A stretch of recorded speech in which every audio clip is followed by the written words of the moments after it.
नमस्कार. आजपर्यंत हा मंत्र लोकांच्या कानावर पडला आहे. त्या प्रत्येक व्यक्तीला त्याच्या आयुष्यात चमत्कारिक अनुभव पाहायला मिळाले आहे. श्री शिवशंकर यांचा हा मंत्र अतिशय चमत्कारी आणि शक्तिशाली मानला जातो. या मंत्रातील प्रत्येक शब्द घरातील वातावरण प्रसन्न करून ठेवतो. जर तुम्ही दररोज सकाळी आपल्या घरामध्ये हा मंत्र लावून ठेवला तर तुमच्या घरातील वातावरण इतके प्रसन्न होईल. प्रिय भक्तांनो, तुमच्या सोबत असे अनुभव आले आहेत का की घरात आल्यावर तुम्हाला घरामध्ये अस्वस्थ वाटत, सतत निगेटिव्ह विचार मनामध्ये येतात, घरातील सुख समृद्धीचा नाश होत आहे, घरातील तिजोरी सतत रिकामी राहत आहे, पैशांच्या कमतरतेमुळे कर्ज घ्यावे लागत आहे, विनाकारण कर्जांचे डोंगर आडत आहेत, या सर्व अडचणी तुम्हालाही जाणवू लागल्या आहेत का? जर होय तर आजच तुम्ही हा मंत्र ऐकायला सुरुवात करा. जेव्हा वेळ मिळेल तेव्हा तुम्ही हा मंत्र मोबाईलवरती लावून ठेवा. हा मंत्र संपूर्ण ऐकला तर चांगलाच आहे, पण कमीत कमी 80 मिनिटे तरी हा मंत्र ऐकायचा. शिवांचा हा मंत्र अत्यंत प्रभावी मानला गेला आहे आणि म्हणूनच आज आम्ही तुमच्या सोबत हा मंत्र शेअर करत आहोत. या मंत्रातून निघणारे प्रत्येक शब्द तुमच्या मनात सकारात्मक ऊर्जा निर्माण करतील, तुमचे सर्व प्रॉब्लेम्स कमी करतील. या मंत्राचा आवाज ऐकून हजारो लोक खूप श्रीमंत झाले आहेत.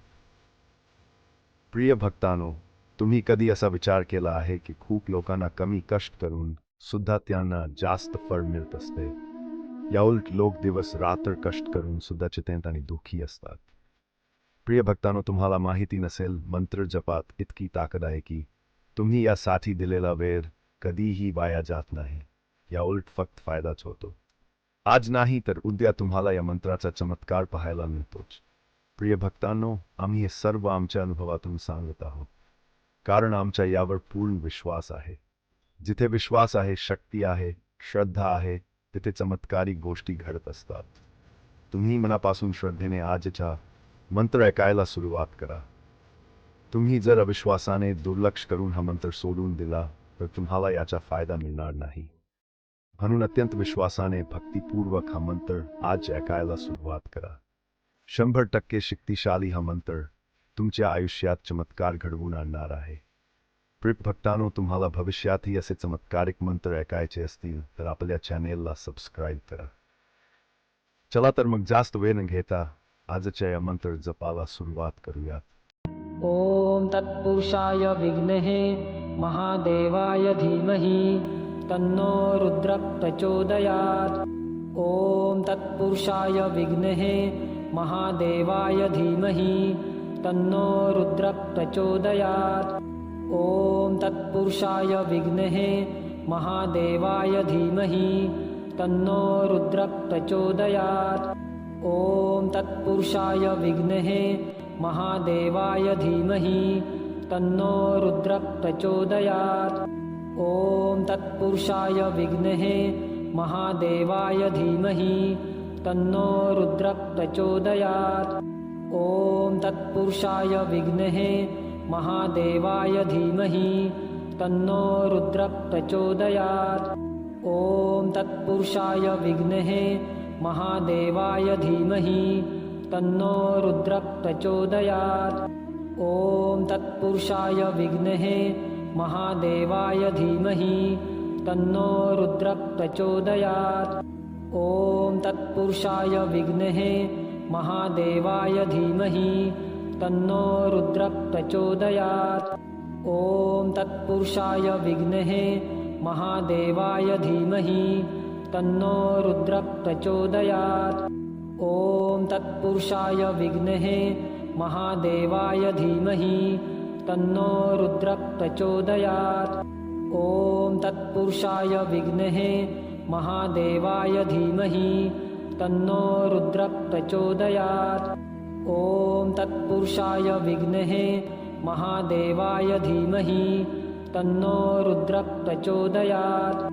ॐ तत्पुरुषाय विद्महे महादेवाय धीमहि तन्नो रुद्रः प्रचोदयात्।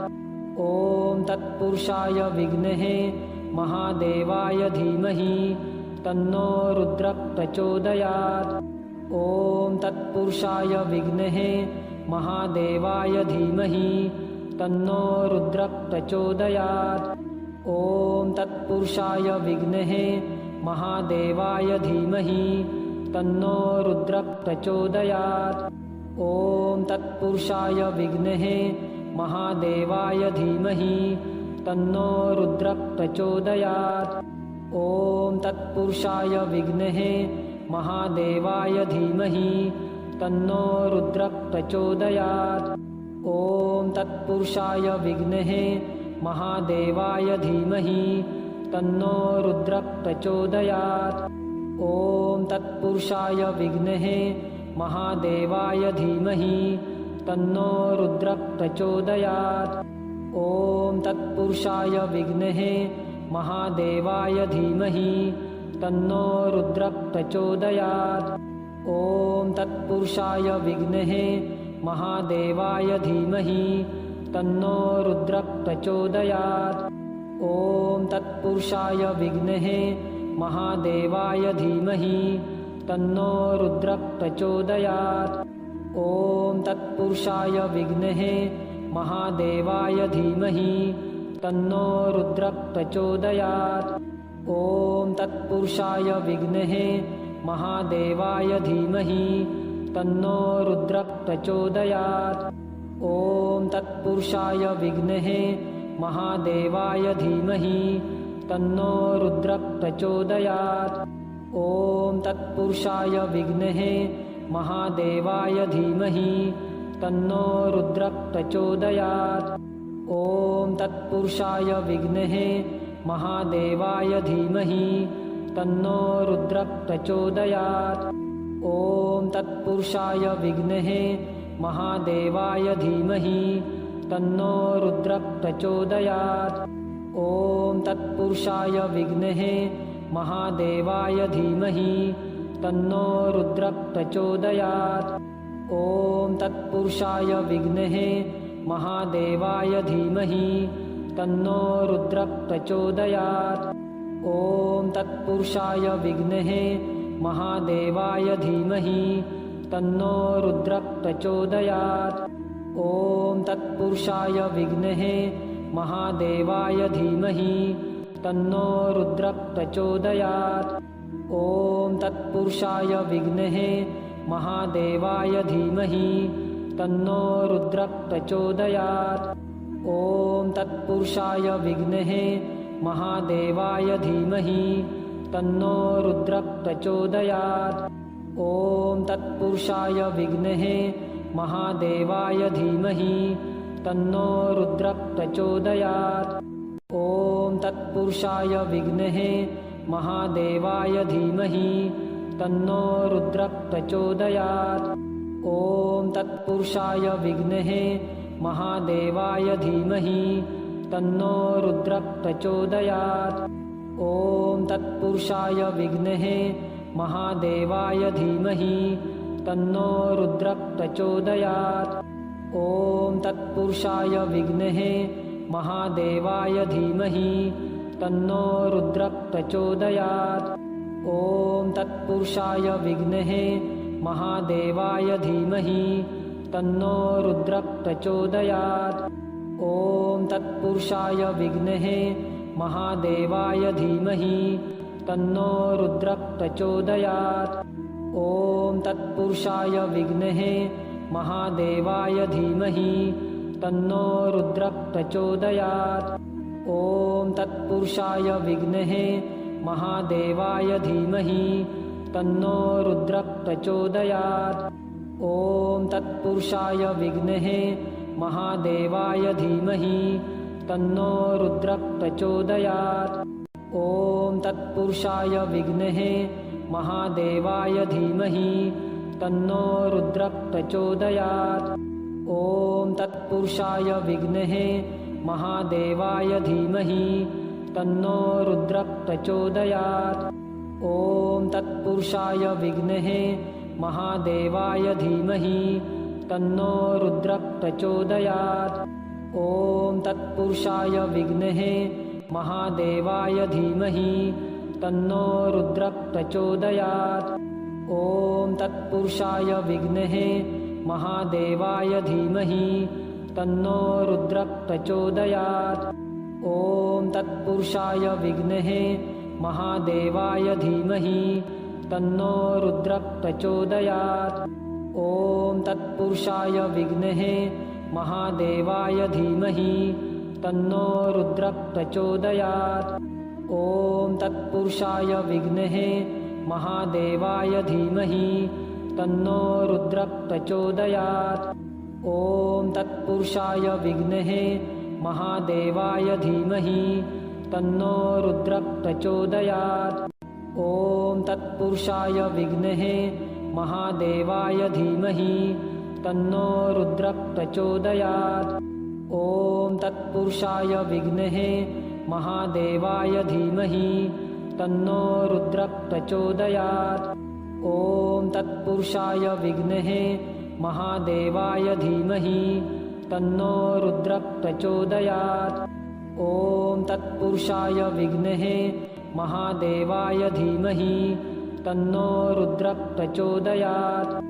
ॐ तत्पुरुषाय विद्महे महादेवाय धीमहि तन्नो रुद्रः प्रचोदयात्। ॐ तत्पुरुषाय विद्महे महादेवाय धीमहि तन्नो रुद्रः प्रचोदयात्। ॐ तत्पुरुषाय विद्महे महादेवाय धीमहि तन्नो रुद्रः प्रचोदयात्। ॐ तत्पुरुषाय विद्महे महादेवाय धीमहि तन्नो रुद्रः प्रचोदयात्। ॐ तत्पुरुषाय विद्महे महादेवाय धीमहि तन्नो रुद्रः प्रचोदयात्। ॐ तत्पुरुषाय विद्महे महादेवाय धीमहि तन्नो रुद्रः प्रचोदयात्। ॐ तत्पुरुषाय विद्महे महादेवाय धीमहि तन्नो रुद्रः प्रचोदयात्। ॐ तत्पुरुषाय विद्महे महादेवाय धीमहि तन्नो रुद्रः प्रचोदयात्। ॐ तत्पुरुषाय विद्महे महादेवाय धीमहि तन्नो रुद्रः प्रचोदयात्। ॐ तत्पुरुषाय विद्महे महादेवाय धीमहि तन्नो रुद्रः प्रचोदयात्। ॐ तत्पुरुषाय विद्महे महादेवाय धीमहि तन्नो रुद्रः प्रचोदयात्। ॐ तत्पुरुषाय विद्महे महादेवाय धीमहि तन्नो रुद्रः प्रचोदयात्। ॐ तत्पुरुषाय विद्महे महादेवाय धीमहि तन्नो रुद्रः प्रचोदयात्। ॐ तत्पुरुषाय विद्महे महादेवाय धीमहि तन्नो रुद्रः प्रचोदयात्। ॐ तत्पुरुषाय विद्महे महादेवाय धीमहि तन्नो रुद्रः प्रचोदयात्। ॐ तत्पुरुषाय विद्महे महादेवाय धीमहि तन्नो रुद्रः प्रचोदयात्। ॐ तत्पुरुषाय विद्महे महादेवाय धीमहि तन्नो रुद्रः प्रचोदयात्। ॐ तत्पुरुषाय विद्महे महादेवाय धीमहि तन्नो रुद्रः प्रचोदयात्। ॐ तत्पुरुषाय विद्महे महादेवाय धीमहि तन्नो रुद्रः प्रचोदयात्।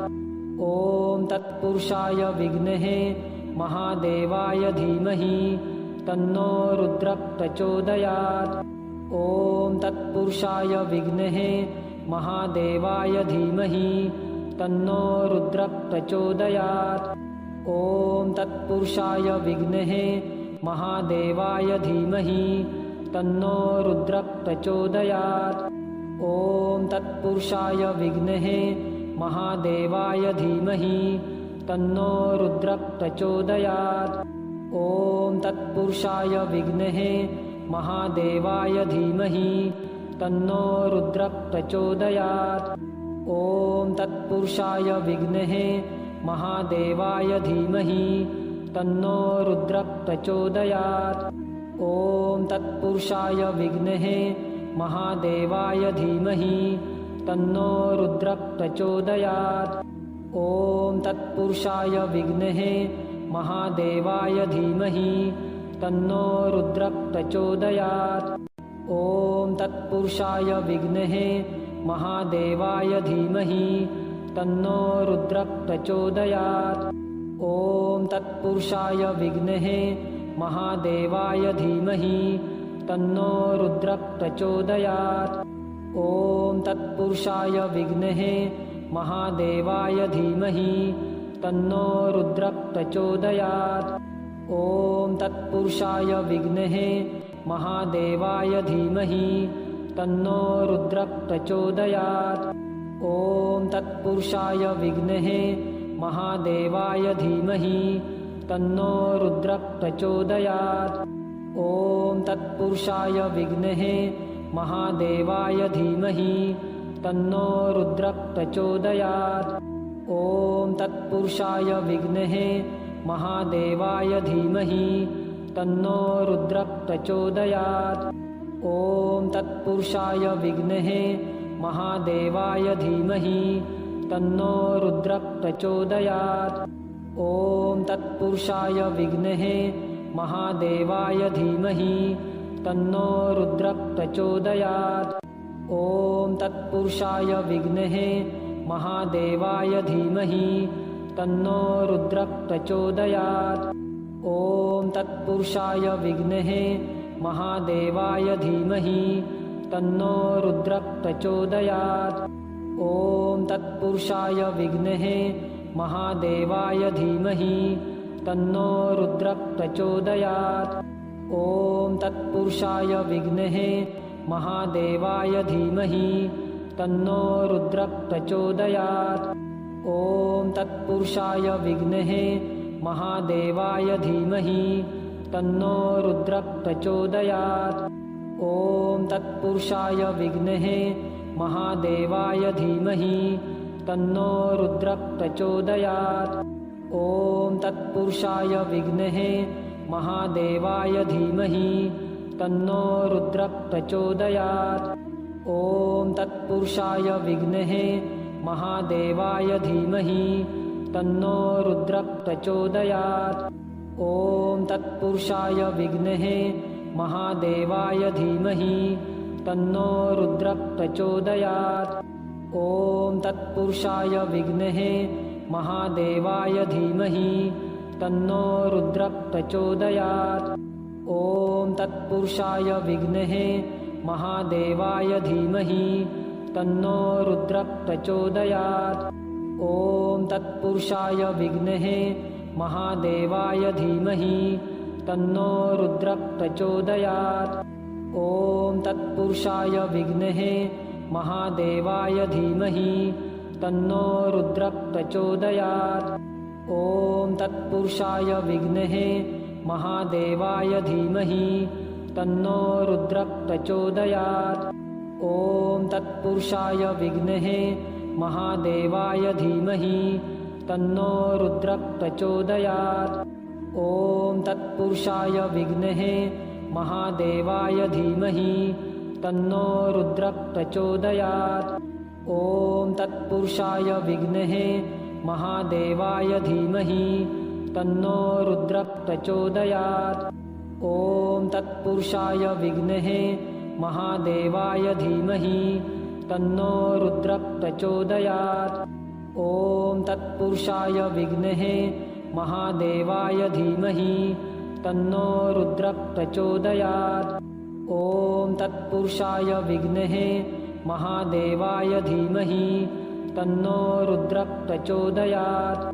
ॐ तत्पुरुषाय विद्महे महादेवाय धीमहि तन्नो रुद्रः प्रचोदयात्।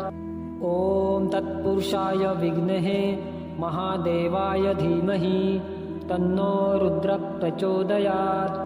ॐ तत्पुरुषाय विद्महे महादेवाय धीमहि तन्नो रुद्रः प्रचोदयात्। ॐ तत्पुरुषाय विद्महे महादेवाय धीमहि तन्नो रुद्रः प्रचोदयात्। ॐ तत्पुरुषाय विद्महे महादेवाय धीमहि तन्नो रुद्रः प्रचोदयात्। ॐ तत्पुरुषाय विद्महे महादेवाय धीमहि तन्नो रुद्रः प्रचोदयात्। ॐ तत्पुरुषाय विद्महे महादेवाय धीमहि तन्नो रुद्रः प्रचोदयात्। ॐ तत्पुरुषाय विद्महे महादेवाय धीमहि तन्नो रुद्रः प्रचोदयात्। ॐ तत्पुरुषाय विद्महे महादेवाय धीमहि तन्नो रुद्रः प्रचोदयात्। ॐ तत्पुरुषाय विद्महे महादेवाय धीमहि तन्नो रुद्रः प्रचोदयात्। ॐ तत्पुरुषाय विद्महे महादेवाय धीमहि तन्नो रुद्रः प्रचोदयात्। ॐ तत्पुरुषाय विद्महे महादेवाय धीमहि तन्नो रुद्रः प्रचोदयात्। ॐ तत्पुरुषाय विद्महे महादेवाय धीमहि तन्नो रुद्रः प्रचोदयात्। ॐ तत्पुरुषाय विद्महे महादेवाय धीमहि तन्नो रुद्रः प्रचोदयात्। ॐ तत्पुरुषाय विद्महे महादेवाय धीमहि तन्नो रुद्रः प्रचोदयात्। ॐ तत्पुरुषाय विद्महे महादेवाय धीमहि तन्नो रुद्रः प्रचोदयात्। ॐ तत्पुरुषाय विद्महे महादेवाय धीमहि तन्नो रुद्रः प्रचोदयात्। ॐ तत्पुरुषाय विद्महे महादेवाय धीमहि तन्नो रुद्रः प्रचोदयात्। ॐ तत्पुरुषाय विद्महे महादेवाय धीमहि तन्नो रुद्रः प्रचोदयात्। ॐ तत्पुरुषाय विद्महे महादेवाय धीमहि तन्नो रुद्रः प्रचोदयात्। ॐ तत्पुरुषाय विद्महे महादेवाय धीमहि तन्नो रुद्रः प्रचोदयात्। ॐ तत्पुरुषाय विद्महे महादेवाय धीमहि तन्नो रुद्रः प्रचोदयात्। ॐ तत्पुरुषाय विद्महे महादेवाय धीमहि तन्नो रुद्रः प्रचोदयात्। ॐ तत्पुरुषाय विद्महे महादेवाय धीमहि तन्नो रुद्रः प्रचोदयात्।